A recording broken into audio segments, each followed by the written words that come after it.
दोस्तों मैं रोज की तरह ही इंस्टाग्राम पे स्क्रॉलिंग कर रहा था, तभी मेरे सामने ये वीडियो आता है। आप भी देखिए। आपको कौन सी और स्टोरी पता है जो एकदम आपका दिल दहला दे? यार लगता है यार ये तो साला नहीं होना चाहिए। तो आपको सर्च करना चाहिए चंपा विश्वास।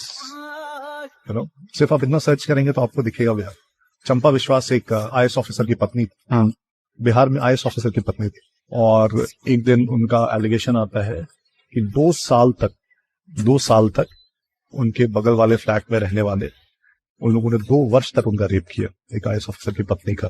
और इस आईएएस ऑफिसर को भी पता था, वो कुछ नहीं कर पा रहा था। कहानियां पढ़ेंगे तो आपका दिल सहर जाएगा कि मतलब जहाँ एक आईएएस ऑफिसर की पत्नी सेफ थी। सो ये वीडियो देखने के बाद मुझे क्यूरियोसिटी हुई कि आखिर ये चंपा विश्वास का केस है क्या। सो मैंने गूगल पे इसके बारे में रिसर्च करना स्टार्ट करा और जब रियलिटी मेरे सामने आई, लिटरली गाइस मेरे होश उड़ गए। और सीरियसली जब आपको इसकी रियलिटी के बारे में पता चलेगा, आपका भी सिस्टम के ऊपर से भरोसा उड़ जाएगा। सो ये केस है 1995 का और 1990 से लेकर 1997 तक बिहार के जो सीएम थे यानी कि मुख्यमंत्री थे वो थे लालू प्रसाद यादव। अब लालू के राज को जंगल राज कहा जाता था। उस टाइम आईएएस और आईपीएस ऑफिसर्स को वो नौकरों की तरह ट्रीट करते थे। आई मीन आईएएस और आईपीएस कोई छोटी मोटी पोस्ट नहीं है, गवर्नमेंट जॉब्स में वो हाईएस्ट टियर की जॉब्स हैं।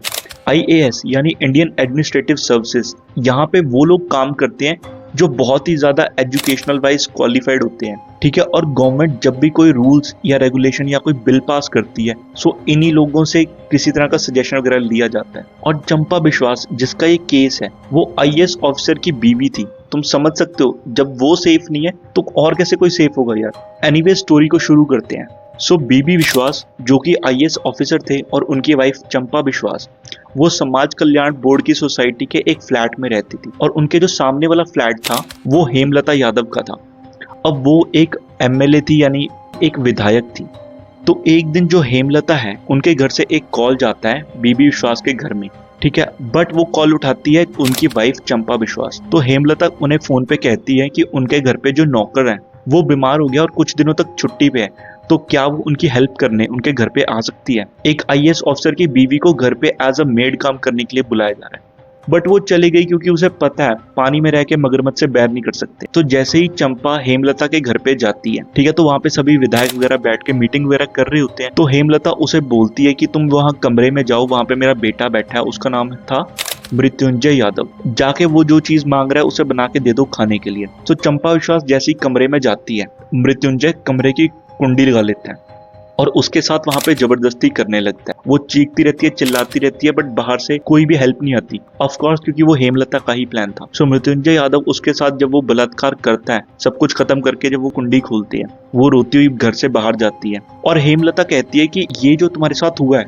ये रिकॉर्डेड है, इसकी वीडियोस और फोटोग्राफ, अगर तुमने किसी को कुछ भी बताया तो वो इस चीज को वायरल कर देंगे। अब चंपा विश्वास जानती है कि हेमलता एक विधायक है, तो पुलिस के पास जाने का भी कोई फायदा नहीं है क्योंकि कोई उसकी हेल्प नहीं करेगा। तो वो अपने हस्बैंड को भी इसके बारे में कुछ नहीं बताती और चुपचाप रहती है। दोस्तों ये इंसिडेंट एक बार नहीं होता, तो अब ये रेगुलर हो जाता है। जब भी मृत्युंजय यादव उस फ्लैट में आता था, या तो वो चंपा को अपने पास बुला लेता था या वो उसके पास जाके उसके साथ दुष्कर्म करता था। और जिसने भी उसको ऑफेंड करने की या रोकने की कोशिश करी, चंपा विश्वास की माँ, उसकी भांजी और उसकी मेड, मृत्युंजय यादव ने उनके साथ भी वो दुष्कर्म किया। और वो इतना रेगुलर हो गया था कि एक बार तो चंपा विश्वास प्रेग्नेंट हो गई, तो वो अपनी माँ के घर गई कोलकाता और वहां पे जाके उसने अबॉर्शन करवा लिया। और अबॉर्शन के बाद उसने नसबंदी करवा ली क्योंकि उसको पता था कि उसकी हेल्प कोई नहीं करने वाला, ठीक है, और ये चीज अब रुकेगी नहीं, ठीक है। तो ऐसे ऐसे चलता रहा तकरीबन 2 साल तक, यानी 1995 से 1997 तक ऐसे ही चलता रहा। उसके बाद हार के जब इस चीज का कोई भी सोल्यूशन नहीं निकल रहा था, तो चंपा विश्वास ने ये चीज अपने पति यानी कि बीबी विश्वास को बताई। अब बीबी विश्वास एकदम फ्रस्ट्रेट हो गया कि भाई मैं आईएएस ऑफिसर हूँ, मैं इतने हाई लेवल पे काम करता हूँ और मेरी बीवी के साथ ये हो रहा है। तो भाई उसने सबसे पहले पुलिस में कंप्लेंट करी। जैसे ही उसने पुलिस में कंप्लेंट करी तो किसी ने उसकी हेल्प नहीं करी, ऑफ कोर्स क्योंकि जो उसकी बीवी के साथ ये काम कर रहा था वो एक विधायक का बेटा था, ठीक है। तो पुलिस ने कोई मदद नहीं करी। उसके बाद जो बीबी विश्वास है वो सीधा गए लालू प्रसाद यादव के पास अपनी प्रॉब्लम को लेके, और उसने सारी चीजें ये लालू प्रसाद यादव के साथ डिस्कस करी। और आगे से जो लालू प्रसाद यादव ने बोला वो सुनकर लिटरली आप हैरान हो जाओगे। तो आगे से लालू बोलते हैं कि जो कुछ भी हो गया उस चीज को भूल जाओ और अपनी लाइफ को नए तरीके से स्टार्ट करो और आगे से तुम्हारे साथ ये नहीं होगा। आई मीन ये सब हो रहा है आईएएस की बीवी के साथ यार, नॉर्मल बंदे की क्या ही औकात है। तो उसके बाद जो बीबी विश्वास है उन्होंने चिट्ठी लिखी राज्यपाल को यानी सुंदर सिंह भंडारी को। उन्होंने हर एक चीज को हाईलाइट करा, उनके साथ क्या क्या हुआ है उस चीज की प्रॉपर डिटेल एक समरी बना के उन्हें जैसे लेटर लिखा।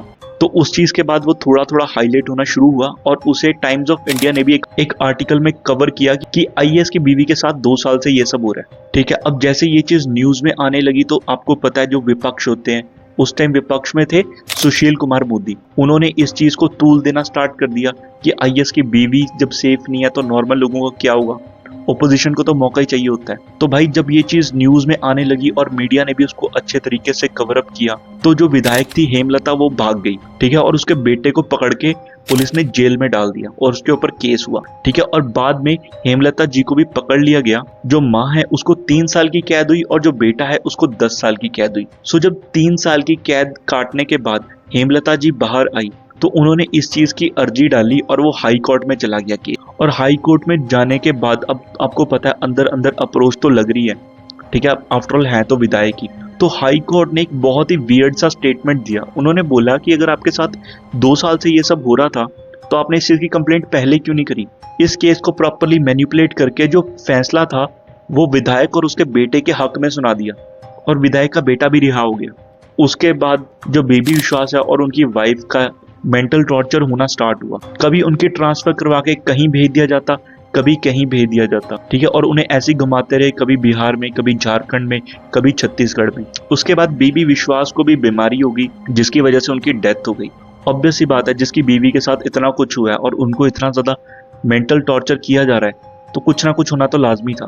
तो उनकी जब डेथ हो गई उसके बाद जो उनकी वाइफ थी चंपा विश्वास, वो भी अपनी माँ के पास चली गई वापस कोलकाता और वहां पे जाके उन्होंने गुमनामी में जीवन काटना स्टार्ट कर दिया। और ये केस बाद में ठंडा पड़ गया और इसके ऊपर आगे कोई भी कार्रवाई या किसी तरह का कोई भी एक्शन नहीं लिया गया। दोस्तों आई मीन इस तरह के पता नहीं कितने सारे केसेस हैं जो बिहार में उस टाइम पे हुए थे, बट ये सबसे ज्यादा हार्ट ब्रेकिंग था क्योंकि अगर एक आईएएस ऑफिसर की बीवी सिक्योर नहीं है, नॉर्मल आदमी के साथ तो क्या ही होता होगा उस टाइम में। सो दोस्तों इस चीज को लेकर आपकी जो भी राय है वो कमेंट सेक्शन में आप डाल सकते हैं। बाकी मिलते हैं नेक्स्ट वीडियो में, तब तक के लिए थैंक यू वेरी मच।